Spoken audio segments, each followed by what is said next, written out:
And we bring in our friend Matt George, host of the Locked On Kings podcast, which you can get here on the Odyssey app or anywhere that you get podcasts from. Matt, what's happening, my friend? Good to have you with us. Lots we want to dive into today, and I'll start with what we ended with. Right as you were joining us there before the commercial break, we were about to dive into Harrison Barnes, and Harrison just kind of had one of those games where he disappeared. Is there any, when you watch games like that where Harrison just isn't a factor, do you notice anything different in the way that he approaches the game, or maybe the way that defenses are playing him? Or the biggest difference that I notice is when it's very much feast or famine with Harrison Barnes, which is weird because, like, when you hear Barnes described as a professional athlete, as a teammate, as a basketball player, it's that he's consistent, right? He's just that consistent rock to where the Kings pretty much know what kind of player Harrison Barnes, what kind of teammate Harrison Barnes is on a daily and nightly basis, and that really doesn't change. However, his stat line fluctuates with any given night. And what I notice with Harrison Barnes is that when he's engaged, when he's involved, he's very involved to the point where it was a number of games ago where in the fourth quarter, actually, we talked about this last week. One of the reasons why I was a bit critical of De'Aaron Fox in the fourth quarter it was one of the losses a couple weeks ago, but it was Domantas Sabonis and Harrison Barnes who had the ball the majority of the time. The offense was running through them. I either see Harrison Barnes as just a guy who's a spot up shooter on the perimeter, which is kind of what we see or saw in last night's or the other night's game in Dallas, or he's backing down everybody into the low post and scoring around the rim seemingly every possession. Like, it just doesn't seem like there's a middle with HB. And I don't think it's fair to expect him to be that 20 plus point per game, ball in his hands, constantly going to the post guy that we've seen him be at times. But the Kings certainly need to find a better way, and Barnes needs to find a better way to be that 17, 18 points per night guy that anytime there's a mismatch, he can exploit it. And truth be told, he's one of those guys where if I see him get fouled, if he's trying to finish through contact, 90% of the time, it just feels like it's going in. Like he just seems to always be able to finish in contact or through contact around the rim. And when he is that aggressive, attack-minded, the Kings are on their absolute best. And it's no surprise that the majority of the games that he has been that way, the Kings have won the season. In fact, if you look at the majority of the Kings wins this season, if you were to scroll through the box scores, a really consistent trend with this team, guys, is at least 4, but most of the time 5 players minimum in double figure scoring. This Kings team has always won as a team. And of course, HB is such an important part of that. And I agree with everything you said there, Matt. The thing that baffles me when it comes to Harrison Barnes is, 27 points on 7 shot attempts. That's not asking for that every night. But man, the single digit games are tough. Yeah. We can't have him in single digits. He's got to be able to find a way, whether that's, attacking the offensive rebound or even saying, hey, look for me in the post, give me the rock. It's so vital for him to have 13, 14, 15 points at the very least for this team to be successful. I just get frustrated when I see the 9 points. Yeah, I agree with you completely. And it's not just like single digit points games that can't happen, Kenny. It's single digit shot games as well. I mean, even on games where he's over 20 points, you'll mention he does it on 8 or 9 attempts, which people would say, wow, that's really efficient. And it is. It also is because he's typically getting to the line 12 to 15 times, and he's a pretty effective free throw shooter. And Barnes's ability to get to the line is something that I think has been relatively underrated for him throughout his entire career. But at the same time, too, especially now that it's Fox and Sabonis and then question mark, Harrison Barnes needs to be shooting more than 8-9 attempts a game. Like if Harrison's not it, especially when you got Justin Holiday, who I still am a fan of. Justin Holiday's putting up 12 to 15 a night. Like for some reason, he can find himself open on the perimeter off of a Domantas Sabonis feed. So HB, where are you in that spot? Like overall, the Kings need more shooting from Barnes. And this was a less frequent issue, but still would appear from time to time when it was Fox and Tyrese and Buddy Hield out there all eating up the shot attempts. Well, Tyrese, sometimes he wouldn't shoot either half the time. But overall, like HB just needs to shoot the ball more. And if it misses, okay, fine. Like at this point in time, this Kings team, they need him to shoot the ball more. Oh. Sabonis too. Yeah, well, okay, let's go to Sabonis. Is that the thing that you want to see the most from?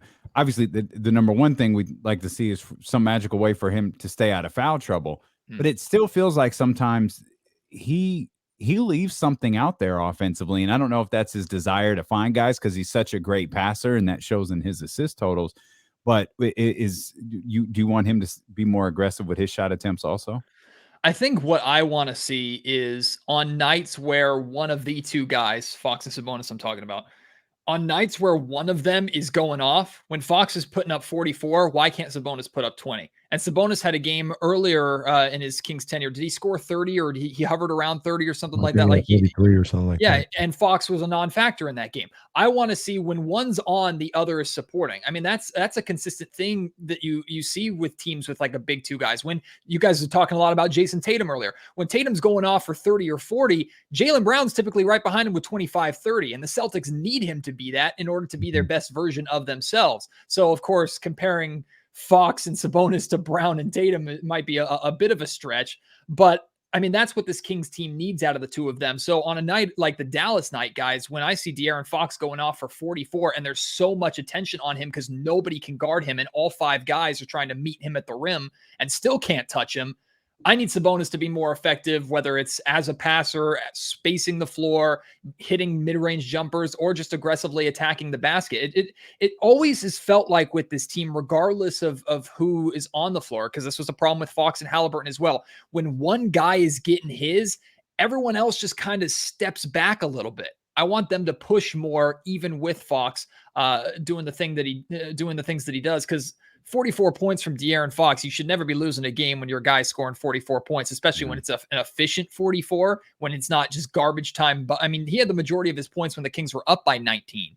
So like you just need more overall. So to answer your question, D'Lo, yeah, I need Sabonis to be more aggressive in those spots. I need him to be more of a support for Fox in those moments, just like I need Fox and Barnes to be more of a support for Sabonis when he's having the good games that we know he's capable of. And in defense, sorry, Casey, of Sabonis a little bit, at least as it pertains to Dallas, they double teamed him a lot. Yeah. Like they were all over him. We were watching back the spectacular Dante DiVincenzo shot near the end of the game. Like they dropped down and doubled him so quick and damn near had a third guy on him. Like they paid a lot of attention to Sabonis on Saturday. I'm glad you brought up the Dante DiVincenzo shot, because I think that moment and the fact that the Kings blew the 19-point lead, I think undermined what was a really solid game for DiVincenzo. Like I tweeted out his 10 points and he went like 3 of 4 or 3 of 5 from 3-point range. Like I thought his 10 points felt like 20 because he was hitting big shots, especially when Dallas was starting to put stuff together from the perimeter. Anytime he can shoot a above 40% from 3-point range game, it's a win. And in addition to that, we know what he can do on the defensive end of the floor, even though that fell apart for the Kings completely in the second half, as usual. But DiVincenzo was also crashing the glass. And it is such a refreshing, like Luke Walton was, if he was still here, would have been dancing on the bench, because how many times have we heard Walton, when he was here, talk about how it's the guards need to help the bigs rebound? That's Dante DiVincenzo's game. DiVincenzo is a really good rebounder for a guard, and he had, I think, 8 boards on the night, and some of those were really effective rebounds. So overall, I was really pleased with the game that DiVincenzo had until he was possessed by the spirit of Buddy Hield on that shot with like 19 seconds on the shot clock. So I'm trying to give DiVincenzo his roses as much as possible, but yeah, you probably could have gotten a million shots that were better than that one. And Damian brought up a good point. You know, maybe we're looking to stall out Dante a little bit, but do you feel like in that particular play that was the call? We're going to dump it into Sabonis. If they double down, you kick it out and hit it. Because I mean, that's the only thing that really makes sense. You know, there's 18 seconds on the shot clock. It was a deep three. He was about 3 or 4 feet beyond the 3-point line, out of rhythm after the bad pass, all this other stuff. But maybe it was a situation where a 2-for-1 situation. We didn't want that to be our only opportunity at scoring. I'm not saying it's right, but did you think that's a possibility there in that situation? Look, when Sabonis and Fox are your best players and the majority of their threat is in the paint around the rim, that's going to open up opportunities on the perimeter. So I think getting an open 3 was an ideal result of what you would expect defenses to do, crowding the paint with those two guys in that moment. I just think that taking that shot in particular with 18 seconds on the shot clock, instead of using that time to reset and try to enter into Sabonis again, or maybe get Fox downhill like he's been doing all game long, or hell, maybe get Harrison Barnes in the post on a mismatch where you think that ball's going in 100% of the time. Like there just were more options there. The 2-for-1 is an interesting situation that I didn't really think about, and I'd actually have to go back and watch the play to look at the clock and kind of figure out that situation. There was still way too much time. Yeah, you still had like 8 to 10 seconds to play with. Like if you wanted a real quality second possession, you still had an eternity of time to regroup. I think DiVincenzo saw the amount of space that he had and got excited because he thought it was a moment, and it could have been a moment, but man, take 2 steps forward and see. Carlton had a moment too. We all know how that went. That was absolutely a Carlton shot right there. 100%. Yeah. So, I mean, regardless, the Kings just could have done a whole hell of a lot more. I will say, even though it was a terrible shot, I'll take that over the Kings dribbling the air out of the ball until there's 3 seconds left on the shot clock and resulting in a step back ISO 3 from someone who has no business taking it. Wow, Buddy's not here anymore. Lead that man alone. I was actually talking kind of like Terrence Davis, and that's not disrespecting Terrence Davis. There's just a moment in my mind that blows my mind, and it was when Terrence Davis was having his massive game a couple months ago, where he was just going off. I can't remember who he was playing against, but he was just having a supernova night. Everything that and he was having a lot of success in catch and shoot 3-point situations, and it came down to a big possession at the end of the game, and they ran an ISO set for Davis, who and he tried to step back 3. Like you've had success all game long, catch and shoot, and you try to step back. Like those are the brain dead moments. That's like, do I blame coaching? Do I blame the players? Do I blame Vivek? Do I blame myself? Like, why can no one wrap their head around this? Well, normally what the default mechanism is to blame De'Aaron Fox because he is everything that is wrong with this team. Of course, you're listening to D'Lo and Casey on ESPN 1320 KIFM West Sacramento, KRXQ HD2 Sacramento, and Odyssey Station, and driven by Lasher's Elk Grove Dodge. Matt George, host of the Locked On Kings podcast, with us here. So let's get to De'Aaron Fox. Tell us why that 44 points and 6 assists wasn't good enough, and why he is just a perpetual disappointment for this franchise. Oh, well, here we go. Let's see. If he had scored 40, if he had hit his free throw at the end of the game, clearly the Kings would have somehow won by 20. Yeah. That was sarcasm for those who are just tuning in, by the way. I just thank you, D'Lo. Make sure. Appreciate you. No, like De'Aaron, not you. Yep. Well, I mean, you can score 44 points, I'm sure. De'Aaron did everything in his power to win that game. Like even if he missed that free throw at the end, I could not find fault with a single thing that De'Aaron did. In fact, I left, and I talked about this on my podcast yesterday. In many ways, to many people, how this game ended was best case scenario, because you got De'Aaron reminding everyone that he is a star. He is that guy. Now he would be extra that guy if he'd actually found a way to close out that game. So maybe, hey, there's a jab at De'Aaron Fox. It's your fault that the Kings didn't win, De'Aaron. Take that. But like he did what I needed to see. The Kings gave the fans an entertaining game. And on top of that, they lost, so it doesn't really negatively affect their draft lottery odds. Now, also, I would say best case scenario would have been Sabonis putting up 20 and Barnes putting up 18 and the Kings winning that game comfortably, especially when Luka Doncic wasn't playing, but that's neither here nor there. Regardless, De'Aaron did his job, and he did more than his job. To me, it was a refreshing reminder of how good De'Aaron Fox can be. And really, it wasn't just that game. I've looked back at, I think he has like a streak of 12 or 13 20+ points per games right now. And what I'm seeing De'Aaron get back to is him being able to glide to these performances where it doesn't look like it's taking a lot out of him to score 20 points when it looked like he was struggling for all 18 he was averaging per game back in October and November, right? Like De'Aaron looks back, like, and I'm not saying that he's picking his spots and being lazy at times. And I think Matt Barnes has talked about this a lot on the pregame and postgame. It just looks like Fox is recognizing, okay, this is when I can attack. This is who I can attack against. This is when it's better for me to get my teammates open, and how or this is what would be a good shot for me to try and take my mid-range jumper or my 3-point shot. It just looks like De'Aaron is comfortably reading a game again and identifying how he can be unguardable when he wants to be. We're seeing the burst of speed, but we're also seeing the slow and methodical working himself to a spot for that mid-range jumper that he seems to have on pat right now. So I was very encouraged. Even though the Kings blew their second straight 19-point loss, or 19-point game rather, they beat the San Antonio Spurs after they did it.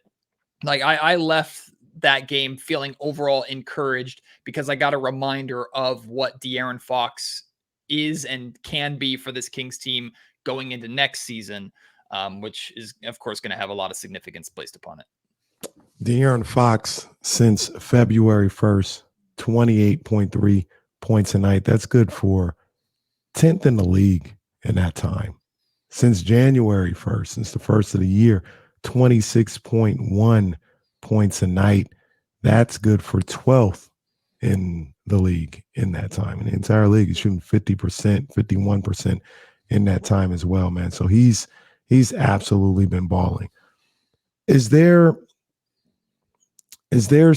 another, I don't want to say another level, but is there something else you want to see from De'Aaron that could possibly turn some of these close losses into wins, along with, him playing well and scoring points?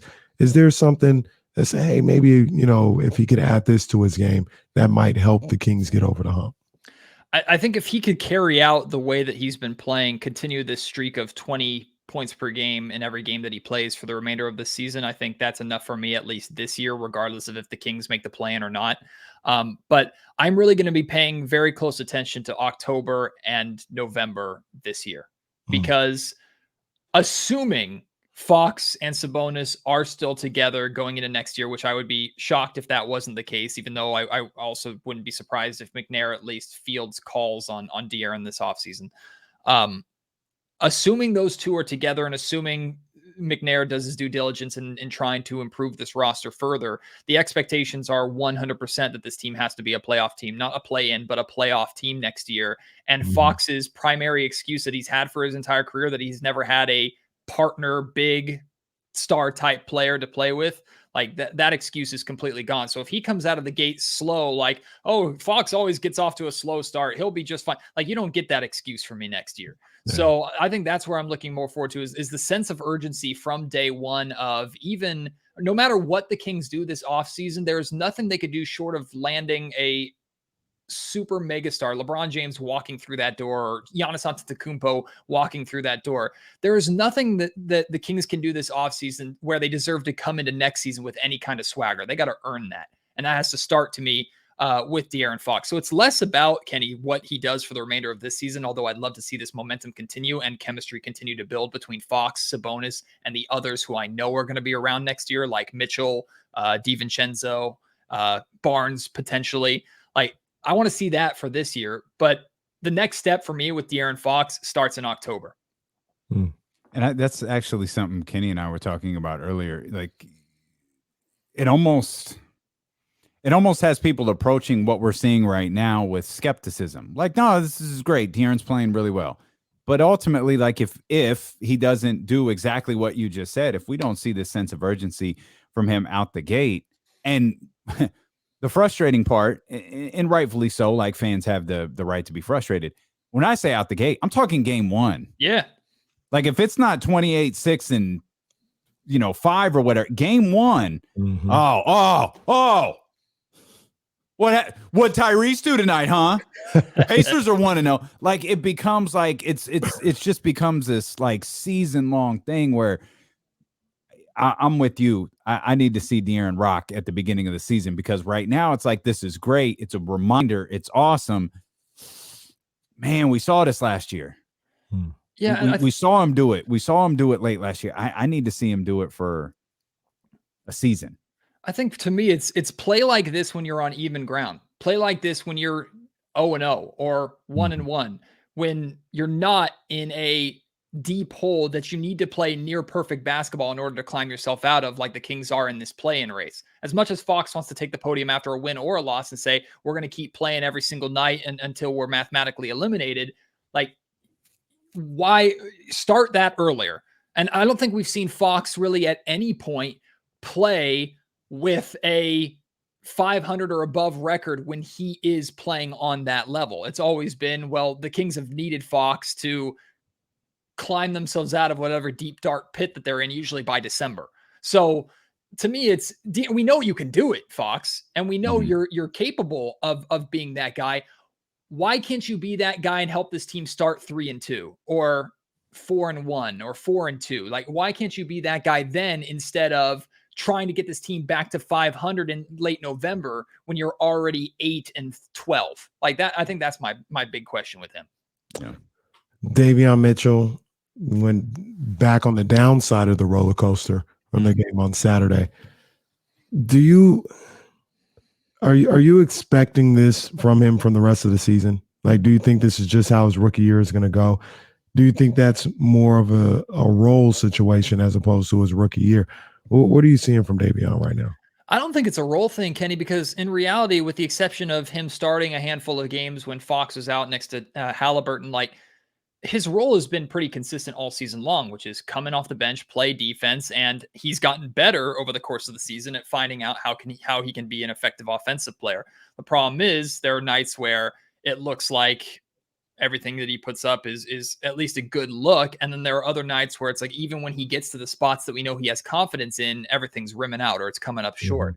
So to me, it's just a rookie trying to find his overall consistency. And I saw a discussion amongst Kings Twitter, like if you're looking at this roster and looking at if someone on this roster was to be the Kings starting two on opening day next season with any confidence, who is that guy? And I think the majority of people brought up Davion Mitchell over like Dante DiVincenzo or Terrence Davis. And I agree with that to some extent. I also think McNair needs to do his due diligence to try and find a starting two this offseason. But also, I agree that if that's the case, if Davion Mitchell is your starting two, you damn well better upgraded your 4 spot. And I think that's the big. So I guess the biggest praise that I can give Mitchell at this point in time is if there's anyone on this roster that I have confidence in being a starting 2 guard on this team with playoff expectations, it's that Mitchell can grow into that. And I want to see him use the remainder of the season to prove that. I would have liked to have seen Terrence Davis with this squad. I do too. I would have absolutely too. Not saying you don't try to upgrade this offseason. I'm just saying right now in this particular moment, I would have liked to have seen Terrence Davis.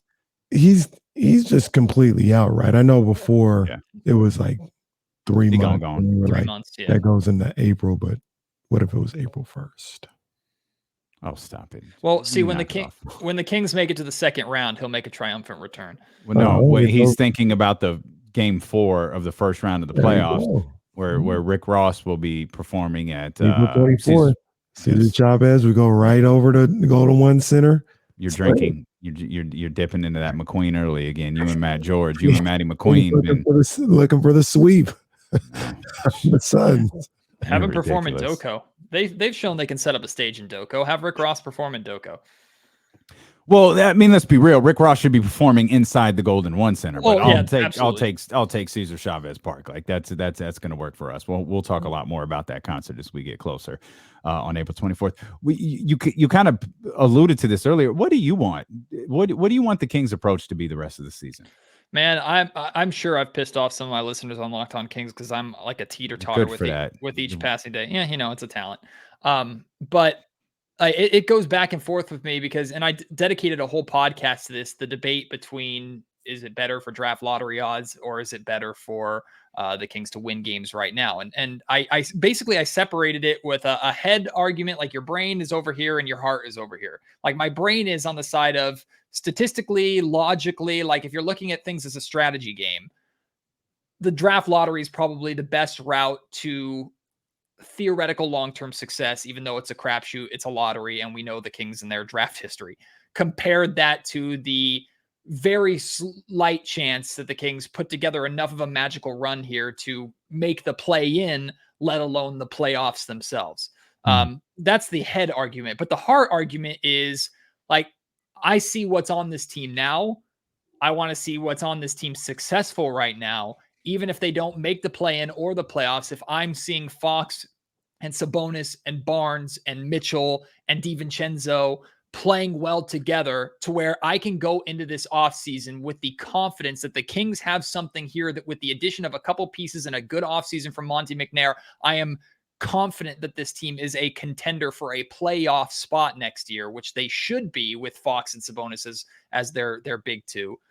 Then like that's where I'm at personally. So what do I want to see? Even if it results in losses, or even if it results in the Kings having the best odds at the 8th pick instead of the 6th right now, if the Kings put together a stretch over the remainder of March and early April, where they are in a position to go into an offseason with momentum, put together the Phoenix Suns are the extreme example, right? But an 8-0 bubble run to where they didn't make the playoffs and they went to the offseason with a swagger, knowing that they were going to be an NBA or believing they were going to be a finals team the next year. And lo and behold, they were, and they attracted Chris Paul, and the rest is history. Like, I want to see the Kings build that momentum for themselves and for their fan base for the remainder of this year. I like that. It's good stuff. This is Matt George, host of the Locked On Kings podcast. You can check that out anywhere you get podcasts from, here on Odyssey, Apple, Spotify, Google Play, whatever it may be.